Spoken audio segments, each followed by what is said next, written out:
autocuidado es la verdadera clave de la salud. Siéntete bien. Respira. Cree en tu bienestar físico y mental.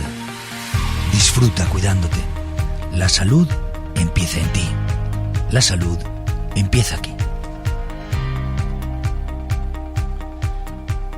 Bienvenidos a un nuevo espacio de Autocuidado Daters. Un espacio que, como sabéis todos aquellos que nos seguís, es un lugar de encuentro pensado y diseñado para el cuidado y el bienestar de cada uno de nosotros. Pero, ¿qué significa esto del autocuidado? Para que nos escuchan por primera vez, evidentemente, ojo, para los que nos seguís, disculpad la reiteración, aunque nunca viene mal recordar qué es esto del autocuidado y qué hacemos en este espacio. El autocuidado comienza con una decisión, que es tomar nosotros las riendas de nuestra propia salud. Porque es en ese querer donde está la piedra angular y la base de nuestro método, el método que se acuña y que llamamos Autocuidado Daters. Este método es una esfera que se compone de distintos ámbitos, distintos aspectos en los que interviene nuestra salud. Pero el primero de todos ellos es tomar conciencia de que somos nosotros mismos, con nuestros hábitos, quienes debemos mejorar nuestra salud. En episodios anteriores ya hemos visto y hemos hablado sobre las áreas en las que podemos ir mejorando. De la mano de grandes profesionales hemos visto y hemos observado y conocido consejos e ideas que nos aportaron soluciones para contribuir y mejorar nuestra nutrición, nuestras emociones, nuestra movilidad, cómo hacer el deporte de manera consciente, incluyendo soluciones naturales innovadoras que nos aporta nuestro patrocinador, el Laboratorio Daters, que es un laboratorio que trabaja mucho la innovación, la investigación en producto natural. Y hoy lo vamos a hacer, mejor dicho, desde un ámbito que tiene que ver con nuestra realidad social. Nuestra salud social, porque somos seres sociales y nos relacionamos. Y al relacionarnos surgen cosas, pasan cosas. Y hoy vamos a abordar un tema muy especial, en concreto el duelo. Y os podéis preguntar, ¿y el duelo qué tiene que ver con todo esto del autocuidado o con la salud en general? Pues fundamentalmente porque todos nos relacionamos, como os decía al principio, o hace un momentito, y en el ámbito social, fundamentalmente, y en todos los aspectos de la vida, siempre hay pérdidas. Lo llamamos duelo, pero en consecuencia son pérdidas. Por eso debemos intentar llevar de la mejor manera estas pérdidas. Y no solo pensemos en las pérdidas de seres queridos, que evidentemente nos dejan huella. Las pérdidas pueden ser de salud, por enfermedades, accidentes o deterioros, por ejemplo. También pueden ser pérdidas de empleo. Perder un empleo nos deteriora la autoestima, por ejemplo. Las pérdidas de propiedades, el robo, los desastres naturales o accidentes, y también las relacionales, es decir, podemos perder amistades, los divorcios son pérdidas y las rupturas, o también de oportunidades y de autonomía, porque hay personas mayores que pierden movilidad o están enfermas, o incluso de identidad, cuando te jubilas o hay un cambio por un empleo o cambias de ciudad o de país incluso, ¿no? Estas y otras tendrán un impacto en nuestra salud. Y prevenirlas en la medida de lo posible, o por lo menos estar en disposición de saber cómo actuar y cómo enfrentarnos a ellas, yo creo que son o por lo menos a mí se me antojan, vitales, de vital importancia para nuestra salud. Y para hablar de todo esto, vamos a contar con una persona muy especial. Es un ser humano que brilla por sí solo, un ser humano que cuando lo escucháis, aunque no lo veáis, vais a notar esa electricidad que os conectará como ninguna otra persona puede llegar a hacer. Porque además lo hace desde la ilusión, desde la esperanza, nos aporta su voz, su sonrisa, su alegría, nos aporta muchísimas cosas, además, y para mí la más importante, la armonía y la alegría. Esta profesional, que es psicoterapeuta, es escritora y formadora con más de 23 años de experiencia, se llama Esther Varas. Y sí quiero decir en su amplísimo currículum algunos detalles que están haciendo que entendamos que es la profesional más adecuada para que nos hable de ello. Evidentemente en nuestro post podéis encontrar todo lo que hace referencia a ella y dónde poder buscarla si necesitáis de ella, que yo creo que vale la pena simplemente tener una conversación. Será esthervaras.com, pero os lo dejaremos al final del post. Os he dicho que era escritora. Tiene una infinidad de libros. Yo os voy a citar algunos para que os quedáis con algunos títulos, pero que los títulos ya nos darían para un podcast. Os digo, ¿cómo afrontar una pérdida? Una ventana para superar el dolor. Cuentos, crisis y creatividad. Puerta de emergencia ante la crisis. Cuaderno emocional, que es un método que creo que ella ha creado, o por lo menos luego me lo contará, que se llama Makebo. Amar, perder y vivir. Conferencias de una terapeuta. Cuéntame un cuento y verás qué contento, que esto me suena a la canción. Ama, perdona y olvida. Cielos, me puedo relajar. Y un montón de libros más. Además, es colaboradora y ha sido colaboradora de varios programas de Radio Nacional de España, La Noche en Vela, de Pilar Tavares, Respirar sin vivir o Vida 10 en la COPE en Madrid. Y todo eso, además, con cursos en el Colegio de Psicólogos Afrontando el Duelo. Esther Varas, muchas gracias por estar aquí con nosotros. Buenas tardes. Buenas tardes, creo que me he adelantado. Nada, tranquila. Esto es una conversación entre amigos. ¿Cómo estás? Vale, pues bien, estoy aquí esperando hablar con vosotros y oye, es un gusto que me presentéis así porque se me estaban poniendo la piel de gallina. Digo, mira, así da gusto. Yo lo que quería que... Y además Dime. decís cosas muy interesantes que pasamos a hablar dentro de unos minutos, sí que es cierto. No, yo lo primero que quería que escucharan todos nuestros oyentes es tu sonrisa, luego tu tono de voz. Eso es fácil. Y empecemos por ahí, Bueno, Vale. Por donde tú quieras, cuéntanos un poco quién es Esther Varas, qué hace, a qué se dedica. Pues Esther Varas es una persona muy inquieta desde pequeña, que se ha dedicado, sobre todo, y desde que fui consciente, a buscar la forma de ayudar a las personas a sentirse bien. Dio la casualidad que por el azar y por el Colegio de Psicólogos, que me dijo que no podía dar, por ejemplo, cursos de autoestima, que a mí me encantaba, me dijo que tenía que dar más bien cursos de duelo porque había poco profesional dando este tipo de cursos y por eso empecé en este mundo del duelo. Me di cuenta, como tú has dicho al principio, que no solamente el duelo era la pérdida, el fallecimiento, sino que hay millones de pequeños duelos que no se consideran como tal, pero que no por ello no hacen efecto sobre nosotros, como por ejemplo, algo que me llamó poderosamente la atención cuando lo descubrí es la caída de los dientes. No es lo mismo que se te caiga un diente a los 10 años, claro, que estás muy emocionado porque te estás haciendo mayor, que se te caiga a los 50, no, que empiezas a envejecer, ¿sabes? Entonces, ese duelo no se trata. Igual que ese duelo, muchos pequeños duelos que pasamos por alto, pero no por eso dejan de influir en nosotros. Por ejemplo, otro duelo es cuando un niño va a la nevera y ve que no hay comida en casa y sus amigos sí tienen comida y no entiende por qué no hay comida en casa cuando el papá a lo mejor o la mamá está de fiesta y nadie le cuida. ¿Vale? O sea, son cosas que pasamos por alto porque a lo mejor no lo tenemos cerca, no lo conocemos o simplemente no nos lo hemos planteado. Pero hay muchos tipos de duelo que efectivamente, como tú has dicho al principio, conviene prevenir. Yo le llamo prevenir.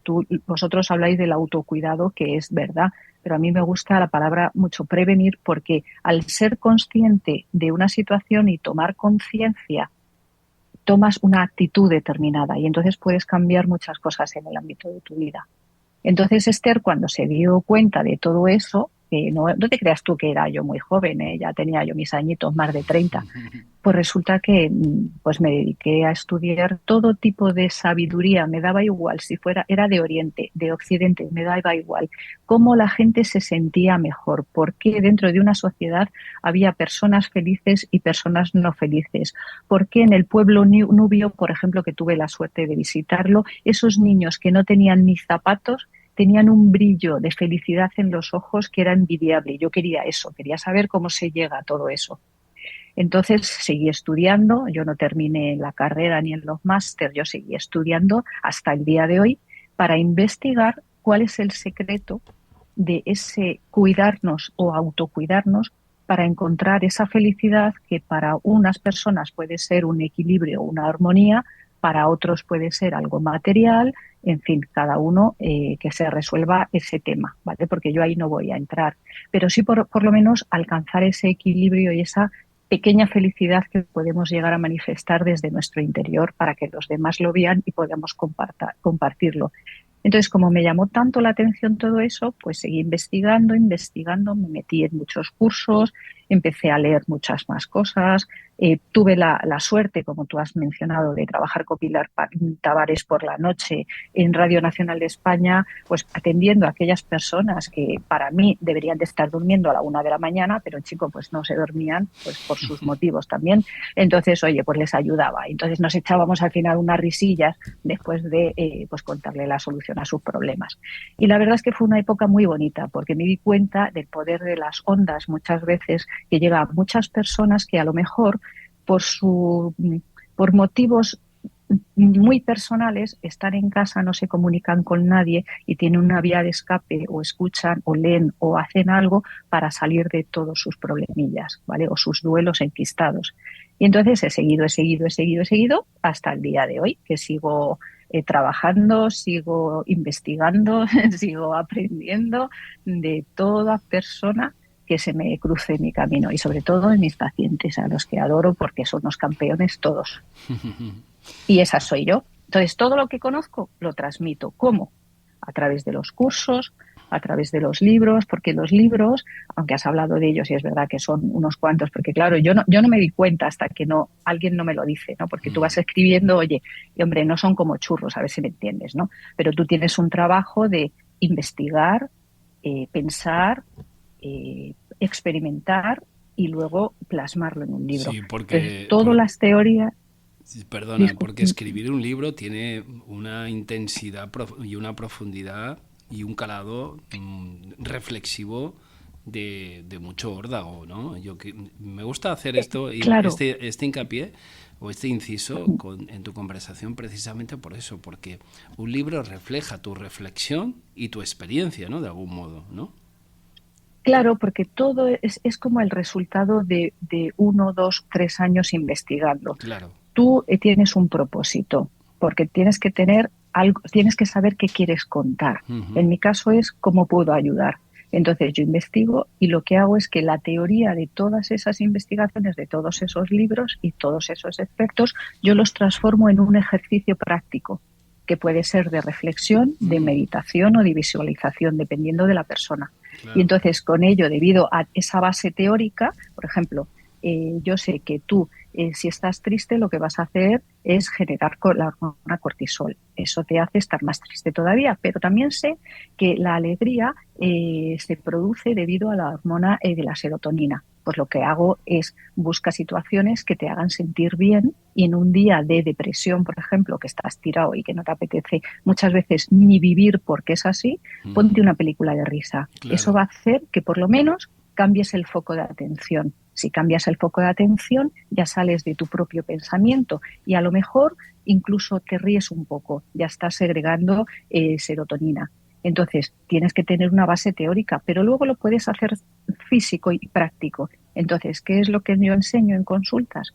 Herramientas, que son esos ejercicios, para que las personas las prueben y si les funciona, que les hagan que se transformen en una filosofía de vida, en un hábito, en una rutina, porque ya saben que pueden salir de ahí. Cuando tú demuestras a una persona que puede salir de ese estado, ¿qué es lo que pasa? Que se incrementa su autoestima. Claro. Se siente bien, se siente útil y todo cambia. Yo, una de las claves... Eso es muy importante esto que estás diciendo. Además, una de las claves que a mí me gustaría tocar es fundamentalmente cómo superamos las pérdidas, ¿no? Cómo superamos estas pequeñas pérdidas o las grandes pérdidas, ¿no? Porque el abanico, como tú has dicho, es infinito, ¿no? Por un lado tenemos el impacto que la pérdida tiene con nosotros, que puede ser desde un aislamiento social, un deterioro de relaciones, una reducción de tu participación en la comunidad, llámese como se llame. ¿Y cómo superamos esto? Esa aceptación del dolor. ¿Por dónde cualquier persona, imagínate, yo seguro que a cualquiera que nos esté escuchando y yo mismo, conocemos a alguien que ha pasado por esta situación? Pequeñas, grandes, medianas. ¿Por dónde? ¿Cómo la aconsejarías? Bueno, vamos a ver. Lo primero que hay que tener con este tipo de personas, que todos hemos pasado un duelo, es muchísima paciencia y mucho cariño. Un cariño total y desinteresado hacia esa persona y sobre todo comprender que lo que estamos viendo es su sufrimiento hecho realidad, ¿vale? Entonces, este impacto que dices que produce la pérdida de algo va a depender del tipo de relación que tuvieran esas personas, de lo que, si estamos hablando de personas, ¿vale? De lo que significase esa persona para la otra persona, es decir, si era un bastón de apoyo, si era su amigo, su colega, su amante, si han estado X tiempo pero ha sido muy intenso. También, ojo, que tenemos que recordar todo tipo de personas, también las personas que son homosexuales, que lo pasan muy mal porque además la sociedad no está generalmente a favor de ellos. Entonces, ese duelo muchas veces es muy silencioso, ¿vale? Entonces, hay que tener en cuenta todo eso. Luego, tenemos que saber que esa persona va a pasar por unos momentos, por un carrusel de emociones, desde la ira, la rabia, la impotencia, la tristeza más absoluta, la depresión, la ausencia. Y todo eso no sabemos cuándo va a aparecer, que es lo interesante de los duelos, porque no es automático. A lo mejor, imagínate que una persona, tú le ves que no llora, está triste pero no llora. Pero sin embargo, en sus palabras detectas que hay un poquito de rabia y de impotencia. Ojo, que la rabia puede salir a través de la tristeza, igual que la tristeza puede salir a través de la ira. Hay personas que se cabrean muchísimo, se ponen muy irascibles, muy iracundas, y lo que encierran es una gran tristeza que no saben cómo manifestar porque nadie se lo ha enseñado. Entonces tenemos que ayudarle a expresar todas esas emociones. Vale, ¿cuánto tiempo? Pues mira, no lo sé, me encantaría decirte 2 meses. Pues no es verdad. Depende de la persona. Claro. Vale, claro, es que a mí me preguntan cuánto tiempo voy a estar así. Digo, pues mira, si tú no lo sabes, fíjate yo qué sé. Esto es pues como depende de muchas cosas. Como lo de los cambios de los hábitos, ¿no? Son 21 días, dependerá del hábito, de la Depende. persona, Eso ¿verdad? es. Claro. Eso es. Ten en cuenta que tú vas cambiando, aparte de ayudarles a gestionar todas esas emociones que tienen que salir, y para eso tienes herramientas para ayudarle a la persona a que elija de alguna forma cuál le viene bien, ¿vale? Porque es curioso, yo puedo dar muchas herramientas, pero hay personas que simplemente por el hecho de hablar en la consulta empiezas a clarificarle situaciones. Entonces, eso les sirve más que si hacen un ejercicio de reflexión. Sin embargo, otras prefieren la soledad de su casa, reflexionar sobre una serie de preguntas, ¿vale? Entonces, tienes que gestionar eso. Y luego, una vez que vas viendo cómo va la persona, porque, ojo, la persona no es que te vaya a decir muchas veces la verdad. Lo digo porque mentimos mucho.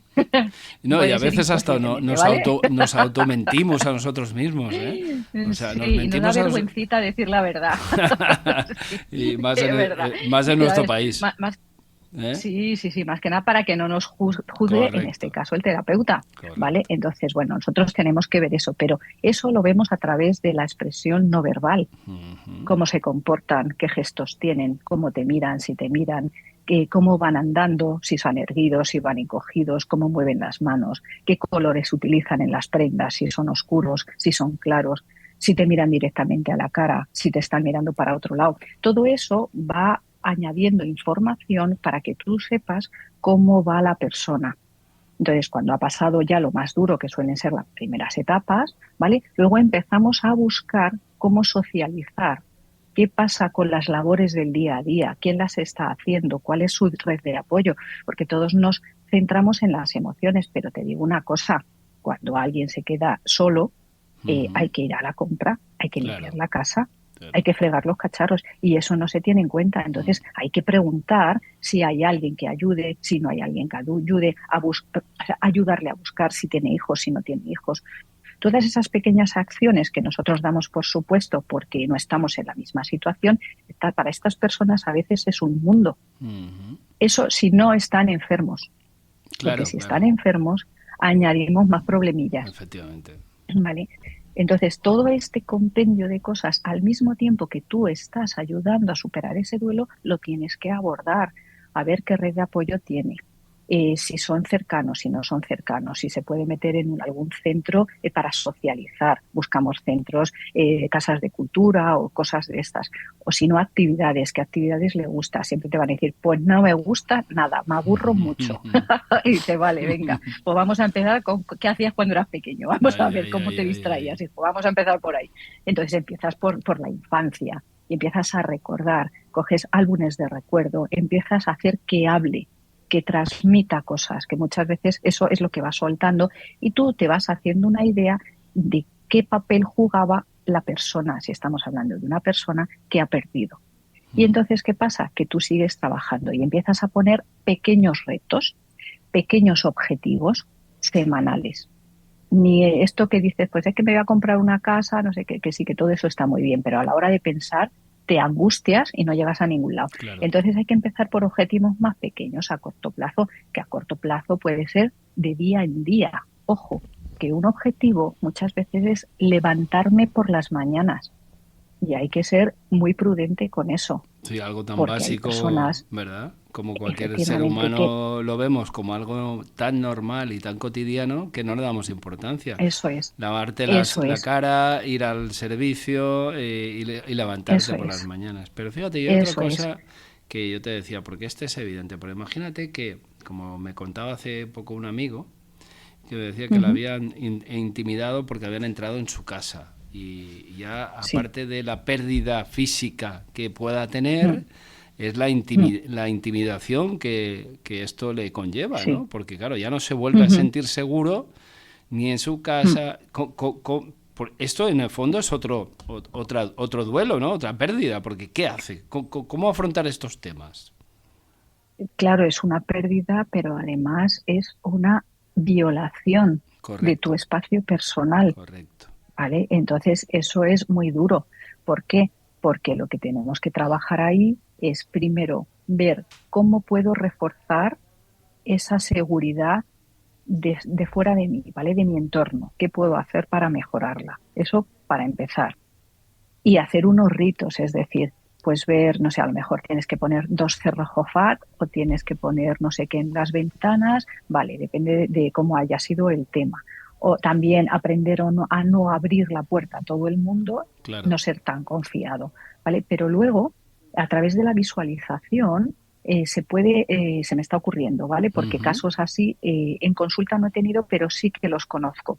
Se me está ocurriendo, por ejemplo, aprender a visualizar a través de una visualización guiada, ¿no? ¿Cómo hubieras reaccionado si hubieras podido? Vale. Para que la sensación en el cuerpo no te quede de impotencia, que es de lo que estamos hablando, sino de que tú puedes reaccionar y no te pille de sorpresa. Entonces, si tú estás seguro que tu casa cumple todos los requisitos para que nadie entre estando tú dentro, que es la cosa es bastante, jolín, duele mucho y además el susto que te pegan es pequeño, ¿sabes? Entonces, luego, si tú te trabajas para saber que tú tienes la seguridad y la oportunidad de hacer algo, de defenderte, ¿vale? Que hay personas que incluso aprenden técnicas de defensa personal y todo esto, ¿vale? Pero lo trabajas primero con la visualización, porque a muchas personas eso de hacer frente a algo que no le gusta, pues como que no va con ellos, te dicen, ¿no? Porque, oye, es que es un trabajo, y entonces, ¿para qué? Es mejor cargarse a todo el mundo, y no es eso, es hacer frente a esa situación, a esa persona. No, y además, entonces, eso poco a poco... Sí, perdona, había una cosa que te quería introducir, y es que hay que te lo digo porque tú eres psicóloga y seguro que lo vas a poder explicar. Y viene al hilo de lo que tú estás diciendo. La mente no distingue entre la ficción y la realidad, entre una visualización, una creación mental y lo que está ocurriendo. O sea, para la mente es igual, exactamente, ¿no? Claro, ese es el poder de la visualización tan genial que tenemos en nuestras manos y que deberíamos utilizarlo, pero bien. Sí, sí, Que lo sí, sí, hacemos sí. al revés. Vale, entonces, efectivamente, vamos a ver, en el cerebro los que ven son los ojos, no el cerebro. El cerebro, pobrecito mío, es ciego, no tiene ojitos, tiene circunvalaciones y cosas así, pero no tiene los ojitos que son con los nervios ópticos los que mandan la información al resto del cuerpo y al cerebro. ¿Vale? Entonces, ¿qué es lo que pasa? Que cuando tú cierras los ojos y visualizas, lo que haces es poner unas imágenes Mm, frente a tus ojos que hacen que manden información a tu cerebro. Entonces, tu cerebro le da igual que te lo estés imaginando que correcto. sea real, porque para él es real. Entonces, eso es maravilloso. ¿Por qué estoy diciendo esto? Y ya sé que hablo mucho. No te dejo hablar. No, no, sigue, sigue, sigue, Vale. encantado, encantado. Eres tú la ¿Por, protagonista hoy. ¿Por qué es maravilloso? Porque te cuento, cuando tenemos un miedo, cuando tenemos, por ejemplo, imagínate, hay mucha gente que está buscando trabajo y se pone súper nerviosísima en eso de las entrevistas de trabajo. Bueno, pues vamos a ver qué podemos hacer. Vamos a visualizar todo el proceso hasta llegar a esa entrevista de trabajo, desde que te levantas por la mañana, te duchas, no sé qué, te arreglas, te tomas el cafelito o no, coges el transporte que sea y llegas a esa empresa o esa oficina que te la puedes imaginar como te dé la gana. Y si conoces el espacio, pues mucho mejor, pero si no, no pasa nada, porque yo te digo que una mesa y una silla va a haber fijo y unas paredes. Entonces tú lo visualizas y te ves no al señor físicamente, sino tienes que sentir que esa entrevista ha salido bien y al final del todo, que es lo que visualizas, te das la mano con el Señor y oyes la palabra estás admitido, enhorabuena. Ujú. Entonces tienes que sentir lo que estás viendo. Cuando tú sientes lo que estás visualizando, estás ayudando a tu cuerpo y a todos los sentidos a que entren en juego con esa nueva imagen que antes no tenía. Con lo cual, cuando ya la vas visualizando y un día y otro día y otro día, llega un momento que forma parte de tu archivo visual, con lo Ujú. cual tu cuerpo ya lo reconoce. A la hora de hacerlo físicamente te va a ser mucho más sencillo. Qué bien Pues eso lo explicado. puedes aplicar a todo. Qué Mm, bien lo has sí. explicado. Por eso quería que hacerte el matiz para que la gente entendiera muy bien qué es esto de la visualización. De hecho, lo utiliza muchísima Mm, gente cada vez más en el sí. deporte, etcétera, etcétera. Mm, Entonces, ahora que estamos mm, escuchando de fondo esta música, nos mm. invita, y todos nuestros oyentes, quienes nos siguen ya saben, y para los que nos escuchan por primera vez, que se trata de la música que nos conduce hacia el reto. Normalmente siempre proponemos un reto para llevar esto a buen puerto que llamamos el autocuidado, la prevención. Tú has dicho la prevención, pero no hay diferencia casi entre autocuidado y prevención, No. porque de hecho es lo mismo. Mm, El autocuidado es mm, prevención tomando nosotros las riendas de esa prevención. Entonces, mm. normalmente a nuestros invitados les decimos que nos propongan ellos un reto. En este caso, Esther, yo no sé si te pillo demasiado desprevenida, pero me gustaría que bajo tu Mm, experiencia terapéutica nos dijeras algo y mm. pudiéramos introducir como hábito y que nos ayudara a cada uno de nosotros. Venga, me voy a tirar a la piscina. Venga, va, Y os va a lánzate, encantar. Os va a lánzate. encantar porque, o sea, sí, me voy a lanzar porque os va a sorprender. Uy. Y además que lo voy a poner al principio facilito, ¿vale? Vamos a Ujú. empezar con 1 minuto y vamos a subir hasta 5 minutos. Esto cada uno que lo haga como quiera, ¿vale? Pero vamos a empezar en 1 minuto y os vais a grabar, que es muy divertido si podéis, y si no, con alguien enfrente que os cuente. Vais a decir, al hablar de vosotros, cuántas cosas negativas dices de ti mismo. Porque, oye, todos hemos escuchado eso, decir, bueno, es que soy muy torpe, bueno, es que soy un pato, ¿vale? Es muy importante saber cómo nos hablamos, porque eso nuestro cuerpo lo escucha y el problema es que nos lo creemos, ¿vale? Entonces, si os grabáis algún día en 1 minuto, en 5 minutos, hablando de vosotros, os vais a ir a dar cuenta de cuántas palabras negativas utilizáis para hablar de vosotros mismos. Entonces echamos leña sobre nuestro propio tejado. ¿Por qué queremos que los demás nos respeten si nosotros hablamos mal de nosotros mismos? Ujú. Es curioso, ¿no? Sí, muy Ese es el curioso. reto. Empezamos por 1 minuto y terminamos por 5. Muy ¿Qué te bien. parece? Me parece un reto maravilloso. Entonces, Mira, Esther, ahora vamos a cortar y te voy a volver a mandar un otro enlace. Luego nosotros cortamos este. Vale. Pues oye, me ha encantado este reto, Esther, sinceramente. Y ¿Sí? además yo lo voy a seguir, ¿eh? Sí. O sea, ya te digo Sí. que yo voy a hacer ese minuto. Incluso, fíjate, voy a hacer una cosa. Voy a intentar anotarme en un blog, en una agenda, estas cosas que yo me digo negativas, ¿vale? ¿Verdad? Pues sí, ya verás qué curioso. Oye, qué chulo. Porque claro, luego dices, es que no sé quién, pues parece que no me respeta o no tiene en cuenta mi tal o no sé qué. Y resulta que cuando hablamos de nosotros mismos es que nos autodespreciamos muchas veces. Correcto. Y nos minusvaloramos poco, que no me sale. Sí, a veces esas palabras que se enganchan ahí. No, claro, pero... y entonces yo me pregunto, si yo quiero que los demás me valoren y me respeten, ¿por qué yo no me trato igual? Una muy buena reflexión. Entonces, Yo ahora te quería hacer otra reflexión. A ver, sobre el tema del duelo. Hay una cosa que a mí creo que nos llama mucho la atención a mucha gente, sobre todo cuando tienes ya unos ciertos añitos y has visto cómo se trataba esto socialmente, esto del duelo.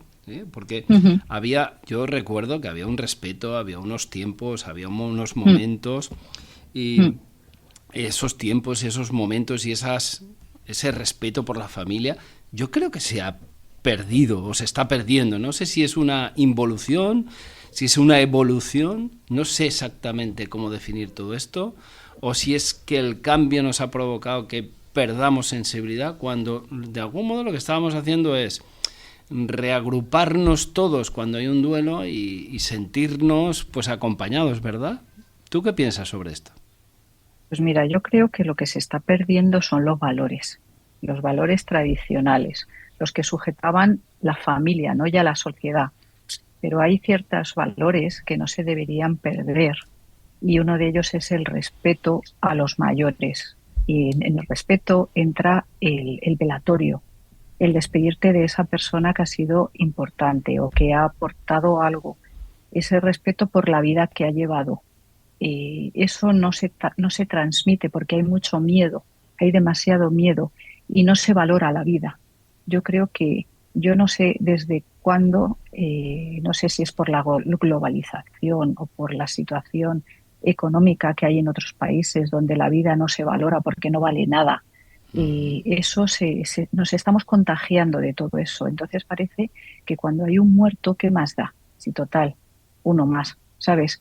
Entonces toda esa tradición que traía el velatorio, que tenía una función física y social y psíquica, que era el poder despedirnos de esa persona para cerrar las heridas, para decir los asuntos pendientes, para ponerlo todo en orden y juntarte con los tuyos, aunque fueras tú solo y no te llevases bien con los demás, ¿vale? Pero sí ayudarte a despedir a esa persona que ha simbolizado algo para ti en la vida y cerrar de alguna manera esa frustración por no haber podido hacer nada.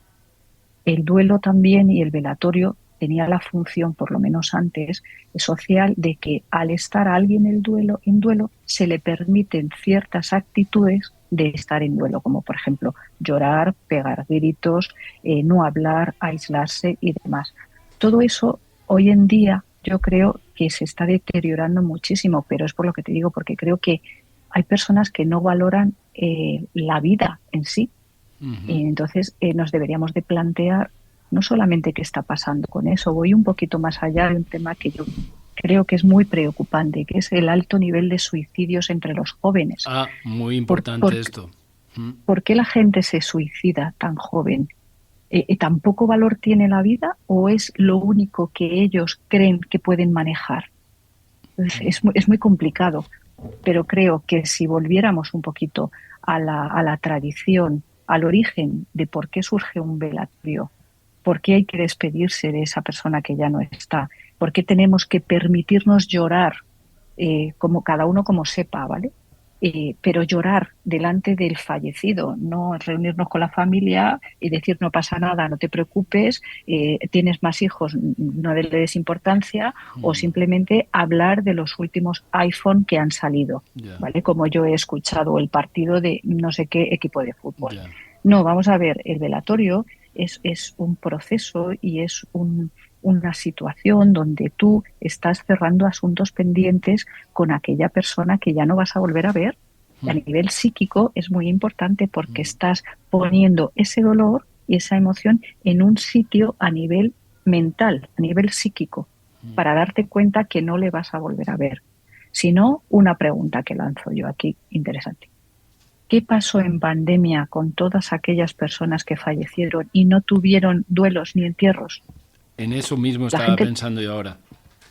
claro, la gente estaba como loca porque no sabían dónde ir, no Sí, habían visto el cuerpo. sí. Había mucha gente que se quedaba esperando por los hospitales a ver si salía la persona fallecida.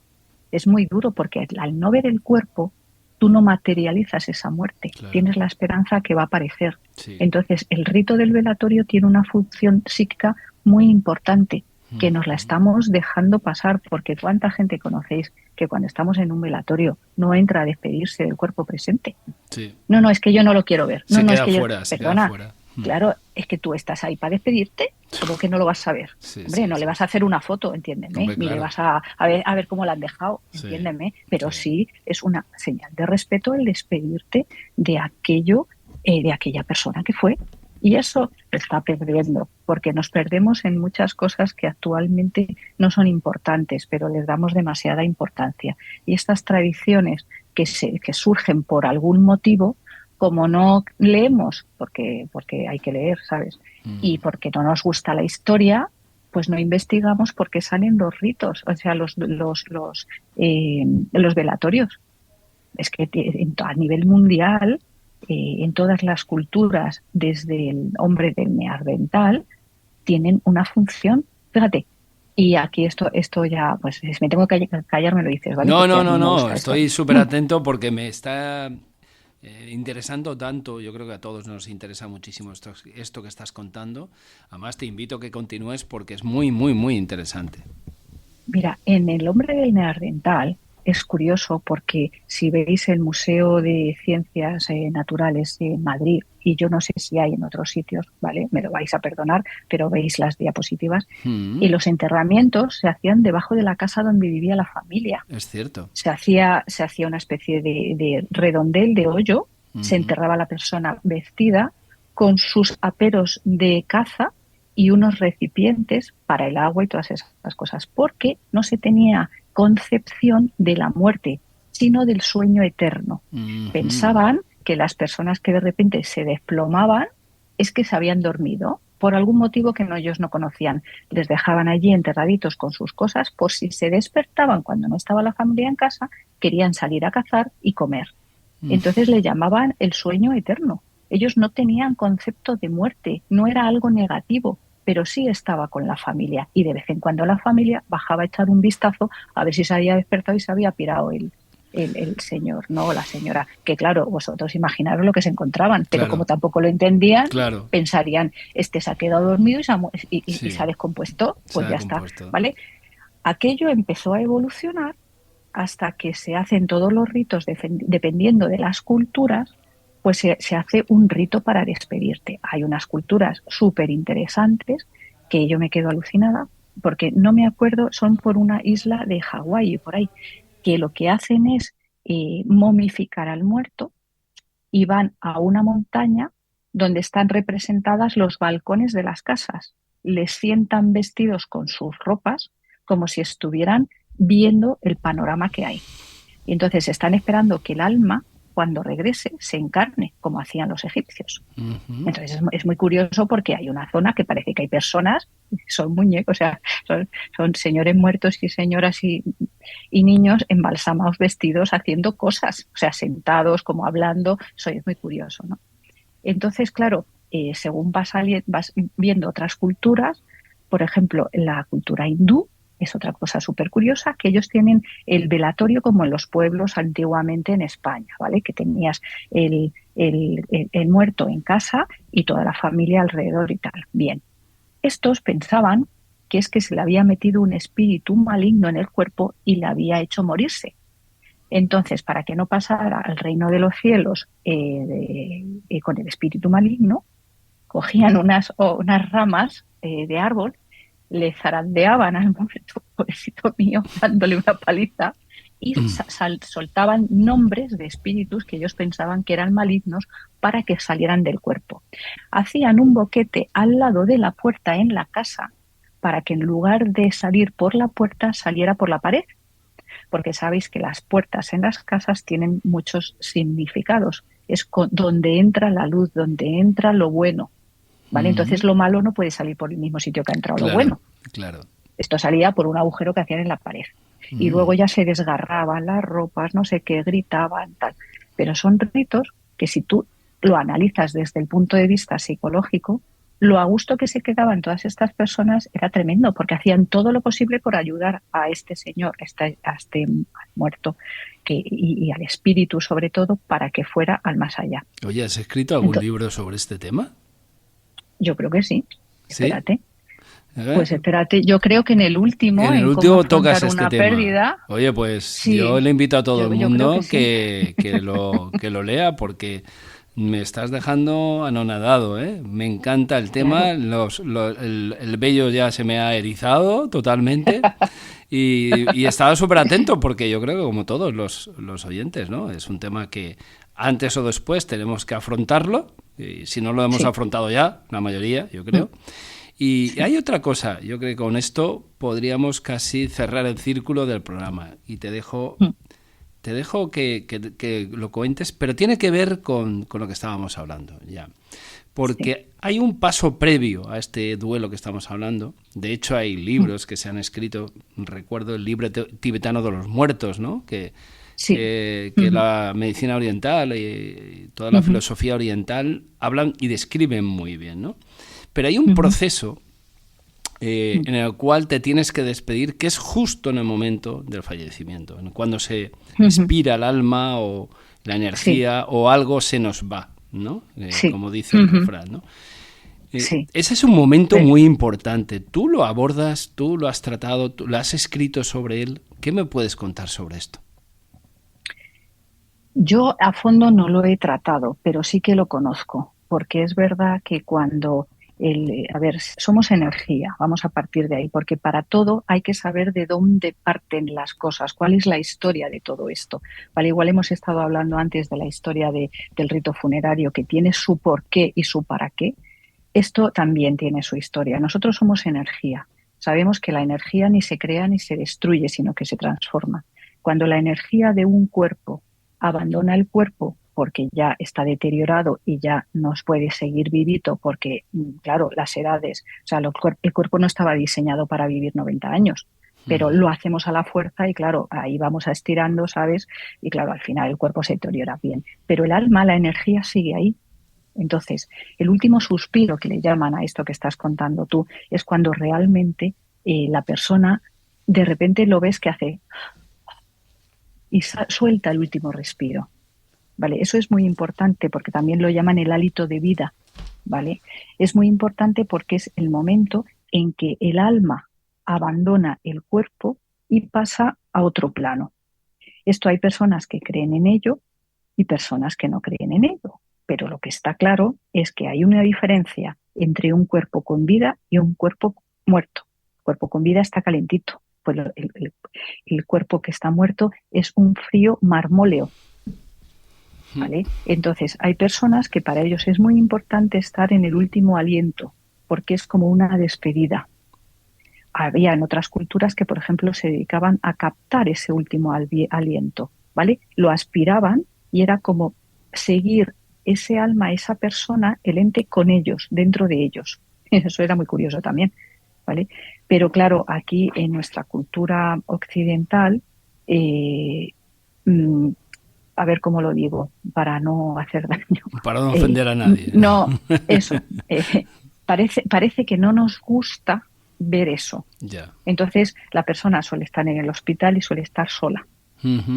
¿Vale? Luego es verdad que hay personas que acompañan a sus seres queridos hasta el último momento y ven ese hálito. Y hacen, porque es como que se desinfla, es muy curioso, ¿sabes? Sí. Entonces, es verdad que cuando el moribundo está en las últimas fases, él está, no sé si habéis observado o si algún oyente lo ha observado, yo he tenido la suerte de observarlo con mi padre, ¿no?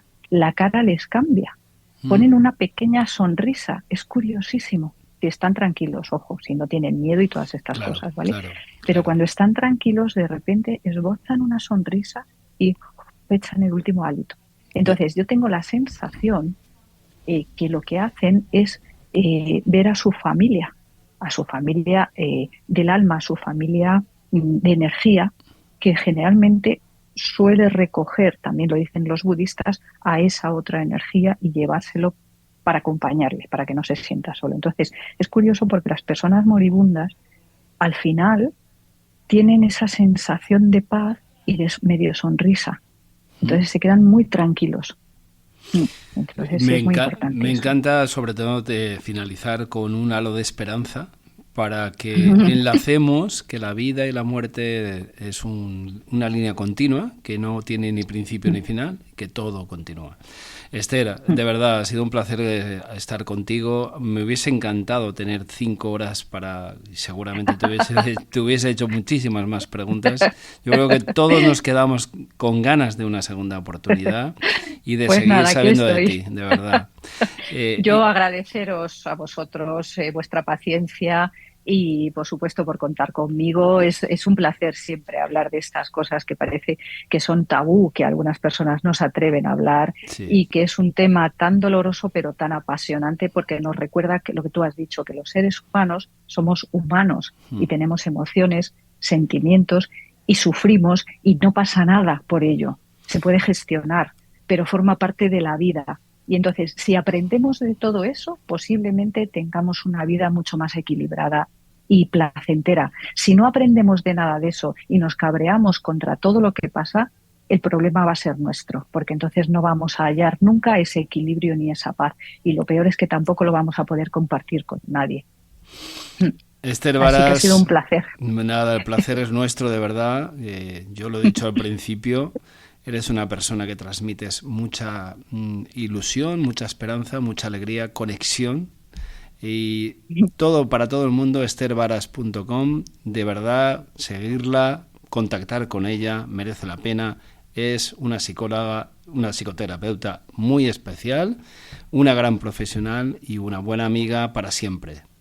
Muchas gracias, Esther. Muchísimas gracias a vosotros. Un placer estar aquí.